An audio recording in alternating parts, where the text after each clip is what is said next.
हरियाणा कांग्रेस अध्यक्ष कुमारी शैलजा ने कहा कि वर्तमान भाजपा सरकार कोरोना महामारी से लड़ने के इंतजाम में बुरी तरह विफल रही है। उन्होंने कहा कि इतने बड़े पैमाने पर प्रवासी श्रमिकों का पलायन दुर्भाग्यपूर्ण स्थिति है। पानीपत में कांग्रेसी नेता संजय अग्रवाल के आवास पर मीडिया से बातचीत में उन्होंने कहा, क्योंकि पानीपत एक औद्योगिक नगरी है और यहां से प्रवासी श्रमिकों के पलायन पर पूरे देश की अर्थव्यवस्था पर नकारात्मक प्रभाव पड़ेगा। शैलजा ने कहा कि सरकार ने बिना सोचे समझे लॉकडाउन की घोषणा कर दी, जिसका खामियाजा गरीब और मध्यम वर्गीय लोगों को भुगतना पड़ा। सरकार पर आरोप लगाते हुए कांग्रेस प्रदेश अध्यक्ष ने कहा कि प्रदेश में शराब घोटाला, फसल खरीद घोटाला, यहां तक कि राशन वितरण में भी घोटाला हुआ है, जिनकी न्यायिक जांच की जानी चाहिए। उन्होंने कहा कि महामारी के समय सरकार ने डॉक्टर, नर्स, पुलिसकर्मी, सफाई कर्मी आदि कोरोना योद्धाओं को कितनी सहूलियतें दी, कितनी पीपीई किट दी, इसका ब्यौरा दे।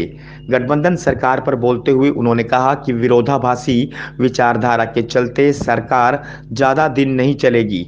गोहाना को जिला बनाए जाने के सवाल पर उन्होंने कहा कि बड़ौदा उपचुनाव के कारण आनन फानन में यह घोषणा की गई है, जबकि बड़ौदा उपचुनाव कांग्रेस ही जीतेगी।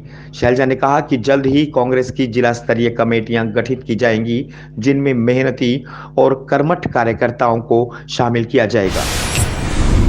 और जो वो समय हमें कोरोना महामारी को देखते हुए इंतज़ाम करने चाहिए थे, वो समय खो दिया सरकार ने। इसका बहुत भारी नुकसान देश को उठाना पड़ा है। आपने देखा कि किस तरह से पलायन हुआ, इतने लार्ज स्केल पर पहले कभी हमारे देश ने नहीं देखा। और कौन लोग थे ये वही लोग थे जिनकी मेहनत से हमारी अर्थव्यवस्था का पहिया चल रहा था। हम ऐसी नगरी में बैठे हैं पानीपत में, जहाँ की इंडस्ट्री दुनिया भर में मशहूर है। अब यहाँ से अगर मजदूर पलायन करेगा, मुझसे बेहतर आप समझ सकते हैं कि यहाँ के ना केवल पानीपत, ना केवल हरियाणा, लेकिन पूरे देश की अर्थव्यवस्था पर उसका कैसा नकारात्मक असर पड़ेगा और दोबारा इसको चलाने में कितनी दिक्कत आएगी।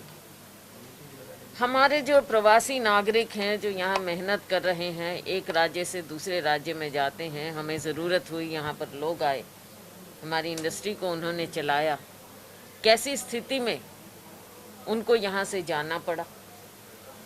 गरीब आदमी को कैसा दुख का समय झेलना पड़ा। यहाँ तक कि आप ये समझ लीजिए कि गरीब आदमी की व्यथा अलग है और जो मिडिल क्लास है उसकी व्यथा भी कोई कम नहीं।